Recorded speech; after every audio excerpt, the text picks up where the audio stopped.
오늘은 11월 11일이지요. 11월 11일 무슨 날일까요?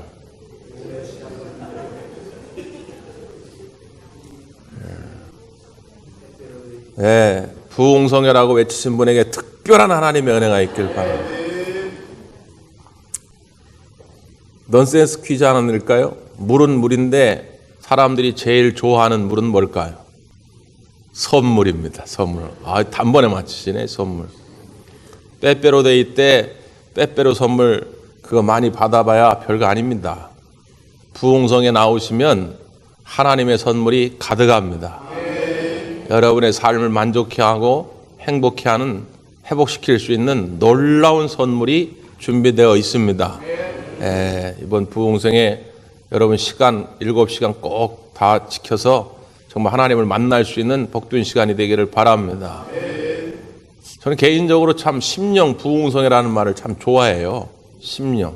요즘 이제 이 말을 말씀의 잔치다, 성령 축제다, 여러 가지 말로 새롭게 바꾸는데, 제가 어느 날 이게 도대체 무슨 말일까 하고 찾아봤다가 너무 좋은 말이더라고요. 심령.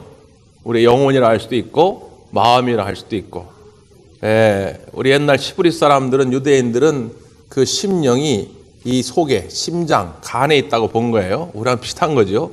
여기를 심령이라고 말하는데, 이 심령이 부흥돼야 한다. 부흥. 그냥 말 그대로 하면 다시 흥한다, 다시 일어난다, 다시 살아난다, 그런 뜻이죠. 리바이벌. 그러니까 여기 이 심령이 다시 일어나야 한다는 거예요. 우리가 신앙생활을 하다 보면 느슨해지거든요. 좀 나태해집니다. 게을러지고요. 감각도 점점 무뎌집니다.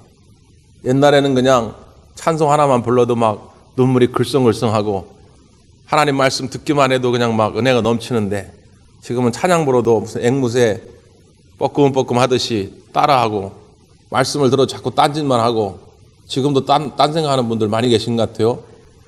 찔리신 분들은 얼른 고개를 든다고. 이게 점점 우리 신앙생활 그래요. 그러니까 뭔가 좀 이게 나사를 조여줄 때가 있죠. 그때가 필요합니다.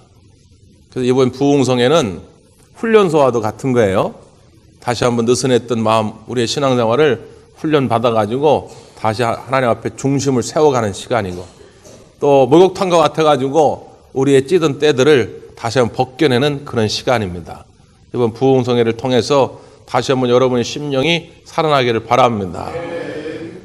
우리나라는 1907년도에 평양 장대연교에서 시작된 평양 부흥운동이 이제 한반도 전역으로 퍼지죠. 그래서 100만인 구령운동으로 퍼져가지고, 당시 이 한반도 전체 교인이 10만 명도 안 될 때, 근데 성령 충만함을 받고 100만인 구령운동을 펼쳐가지고 거의 10배 이상의 폭발적인 성장을 1900년대 초에 이루지요. 이때를 우리 한국교회 일기 부흥으로 봅니다.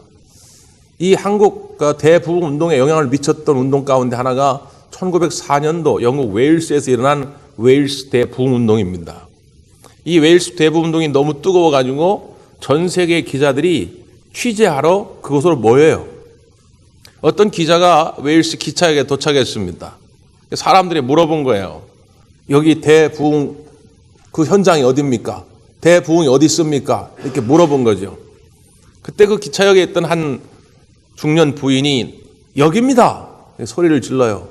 기자가 어디죠? 어디에 가야 취재할 수 있나요? 그때 그 부인이 여기 있습니다. 여기입니다. 이렇게 소개를 해요. 부흥운동이라는 게 무슨 갑자기 교회가 수천 명 모여야 부흥운동이고, 그렇지 않으면 아닌 거고, 이런 게 아니고요. 부흥의 운동의 중심, 핵심은 바로 여기입니다. 이 심령이 부흥될 때, 이 심령이 천국 될 때 하나님의 뜻이 이루어지는 것이고, 우리 하나님 기뻐하실 줄 믿습니다.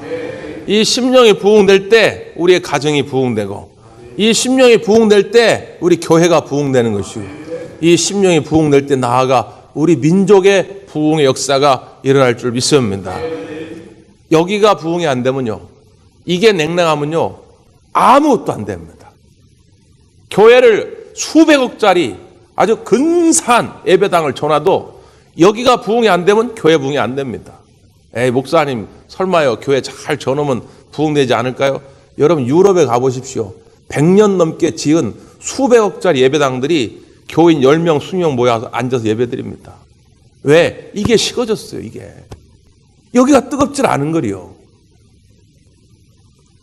아무리 그럴싸한 프로그램, 그럴싸한 이벤트를 만들어 놓아도 오늘 여기가 부흥되지 않으면 교회가 부흥될 수 없습니다. 저는 바랍니다. 우리 대화함께 모든 성도들이 심령의 부흥의 역사가 있기를 바랍니다.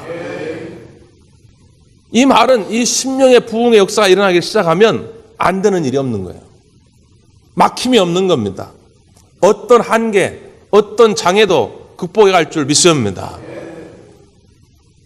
지난번 봄에 우리 인천북지방 교역자 수양회를 홋카이도, 삿포로라고 그러죠. 삿포이도로 갔다 왔습니다. 여러분이 기도해 주셔서 참 잘 쉬고 왔는데 그때 한 3일 정도를 삿포로 온천 여행을 했어요. 온천을 하니까 아주 물도 좋고 아주 피로감이 싹 날아가는 그런 경험을 했습니다.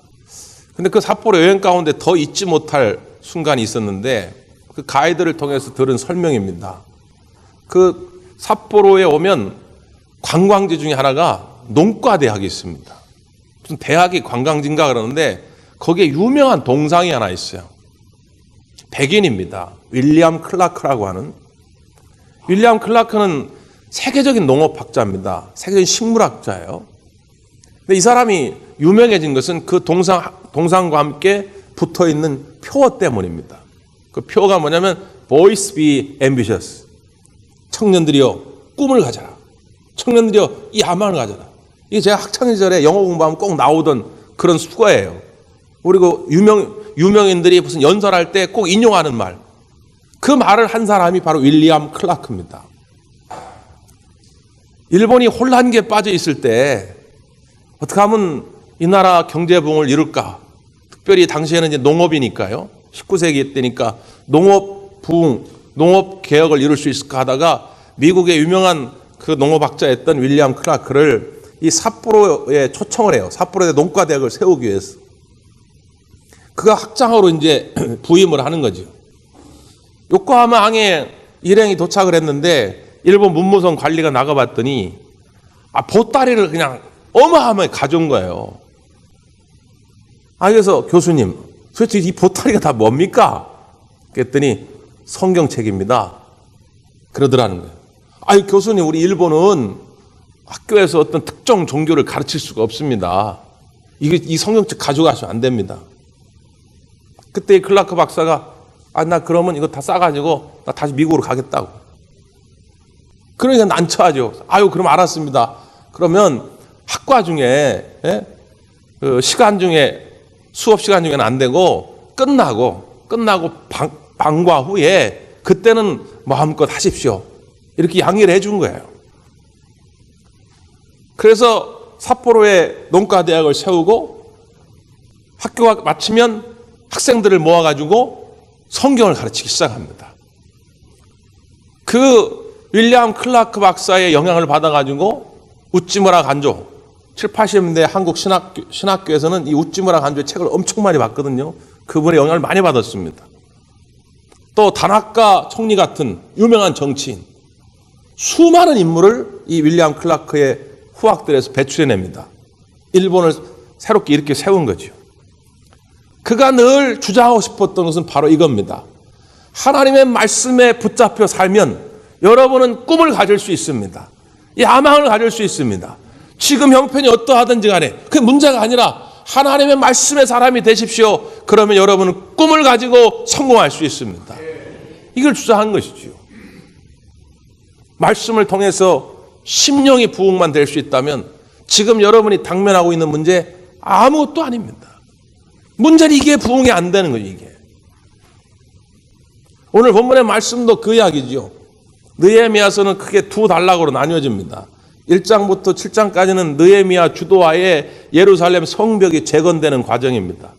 8장부터 13장까지는 에스라를 주축으로 해가지고 일어난 신앙 부흥 운동입니다.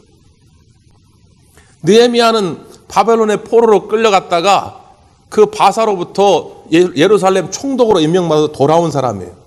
그러니까 포로로 끌려갔는데 관리가 돼서 돌아온 아주 입지전적인 인물이지요.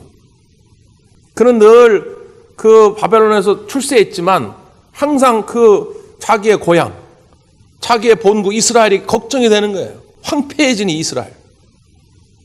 그래서 예루살렘 총독으로 임명되자마자 백성들에게 힘을 합치자, 우리 일어서자 해가지고선 예루살렘 성벽 재건 운동을 펼칩니다. 그래서 어느 정도 이루어집니다. 그런데 예루살렘 성벽이 이렇게 어느 정도 일어나면 백성들이 다 좋아하고 백성들이 다 기운이 넘치고 에너지가 넘칠 줄 알았는데 안 그런 거예요. 이거 이상하다. 성벽이 세워진다고 해서 백성들의 삶이 완전히 좋아지는 게 아니구나. 그들 안에 뭔가 문제가 있구나. 그래서 출발한 게 뭐냐? 부흥운동입니다. 영적 부흥운동. 그래서 오늘 8장은 바로 그 시작입니다. 자, 우리 1절을 한번 읽어보죠. 1절. 시작.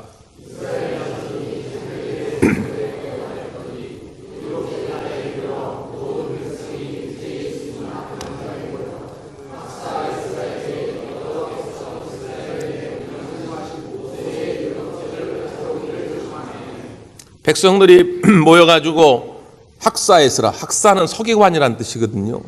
성경을 필사하는 사람, 성경을 낭독하는 사람, 성경을 연구하는 사람, 이런 사람들이에요. 그러니까 에스라는 성경 박사입니다. 그리고 당시 제사장의 직무도 감당했어요. 지금으로 말하면, 쉽게 말하면 이제 목회자입니다. 그러니까 에스라에게 부탁해서 율법, 당시는 율법이 모세 오경인데, 창세기, 출애굽기, 레위기, 민수기, 신명기, 이게 모세 오경인데 당시의 성경은 이 모세 오경이 성경이에요. 이걸 가져오라 한 거죠. 단순히 눈에 보이는 성벽을 재건했다고 해서, 경제적인 상황이 조금 좋아졌다고 해서 백성들의 삶에 행복이 찾아오는 것이 아니구나. 여전히 그들 마음속에는 포로 생활 70년 동안 가슴에 뿌리 잡은 이 거지 근성, 이 노예 근성, 여전한 마음속의 두려움, 이 패배주의, 좌절감, 이것들이 있구나. 이것들을 가지고는 온전히 행복할 수가 없구나. 이걸 먼저 이렇게 세워야 되겠다. 이 심령을 깨워 재건시켜야만 이스라엘 백성이 다시금 민족적으로 부흥할 수 있겠구나. 그래가지고 그 부흥을 위해서 뭘 가져왔다고요? 율법, 하나님의 말씀을 가져온 거예요. 하나님의 말씀이 낭독되어질 때, 그 말씀이 들려질 때에 오늘 우리의 심령이 부흥될 줄 믿습니다. 부흥에는 딴 거 아니죠. 그래서 하나님의 말씀을 듣는 시간입니다. 일단 들어야 돼요. 하나님의 말씀이 낭독되어지는 그 시간에 우리가 그 말씀을 믿음으로 잘 받을 수만 있다면 그 말씀의 능력이 우리들의 육체의 한계를, 우리의 조건과 환경을 뛰어넘게 하는 능력이 되는 것입니다. 그래서 말씀의 부흥이 곧 우리의 심령의 부흥이 되는 거죠. 물론 하나님의 말씀이 낭독될 때에 그냥 들어서는 안 됩니다. 말씀을 듣는 태도가 중요한 거죠. 자, 오늘 백성들의 태도를 한번 보세요. 3절입니다. 시작.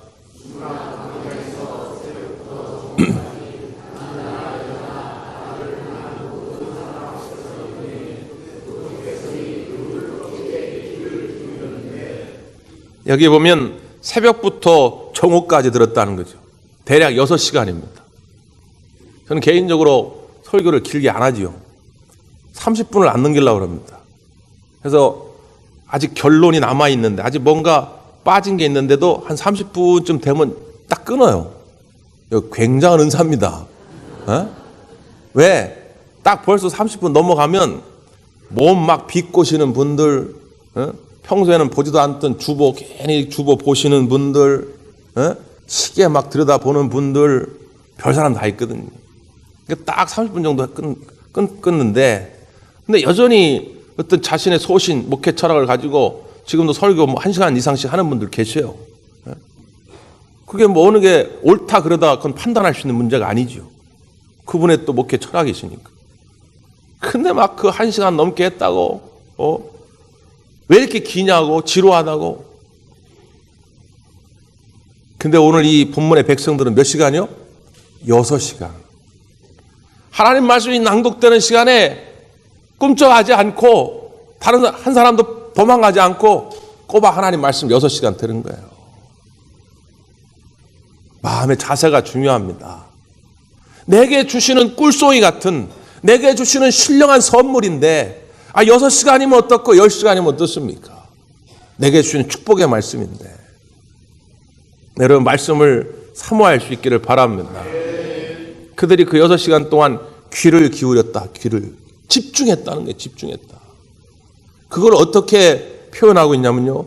5절 한번 보세요. 5절부터 6절까지 시작.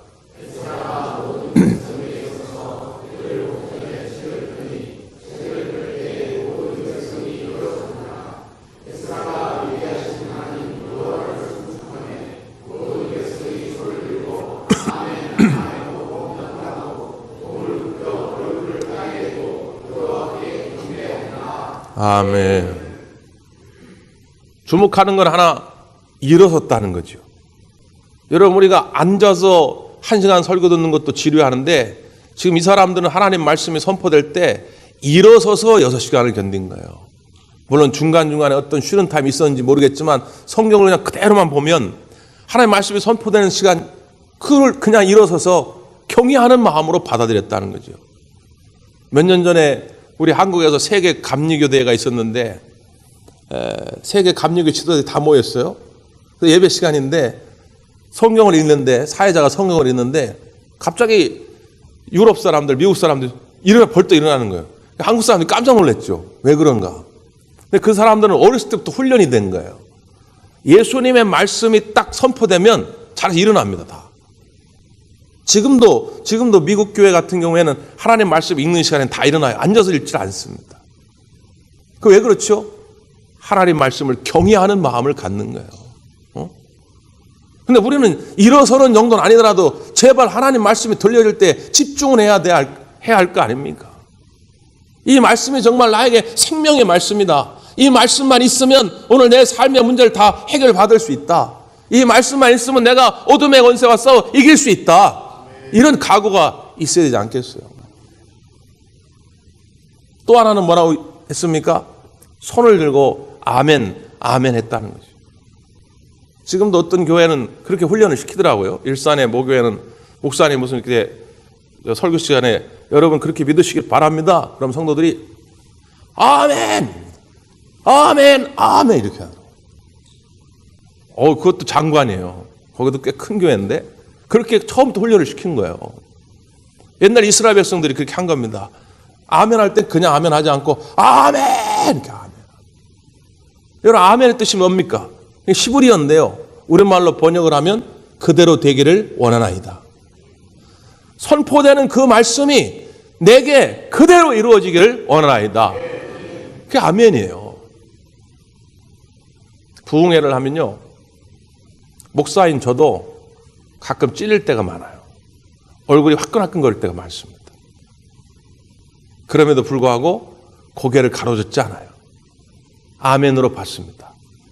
그래야 저도 개인적으로 발전이 있어요. 내 입맛에 안 맞는다고 저거 틀렸어. 난 필요 없어. 그럼 무슨 발전이 있겠어요? 내 마음에 찔림이 있지만 그걸 받아들여야 내가 발전하고 목회자가 발전해야 대광교회가 발전하고 부흥하는 거 아니겠어요? 그래서 아멘의 신앙이 중요한 겁니다. 저는 개인적으로 설교 시간에 사족을 달지 않으려고 굉장히 신경을 많이 씁니다. 생각나는 건 많아요. 하고 싶은 얘기는 많습니다. 근데 사족이 붙기 시작하면 잔소리가 많아지고 배가 산으로 올라가요. 하나님 말씀이 선포되는데 내 주관적인 어떤 생각이 선포될 수 있는 그런 위험성이 있기 때문에 될 수 있으면 사족을 붙이지 않습니다. 여러분 이 강단에 선포되는 말씀은 제 개인의 이야기가 아니에요. 저는 그저 스피커, 도구로 활용될 뿐입니다. 저를 통해서 선포되는 하나님의 말씀을 여러분을 향한 주의 음성으로 들을 수 있길 바랍니다. 그래서 부흥성회 때는 평소보다 아멘을 2배, 3배 하셔야 돼요. 그래야 여러분의 심령이 새로워집니다. 에이, 목사님, 그런 소리 하지 마세요. 목사가, 설교자가 설교를 잘하면 의뢰, 그거 알아서 아멘 할까? 왜 억지로 이렇게 아멘 하라고 그러시냐고. 그건 목사님이 설교 준비 제대로 안 돼서 아멘 안 하는 거지. 여러분 정말 그럴까요?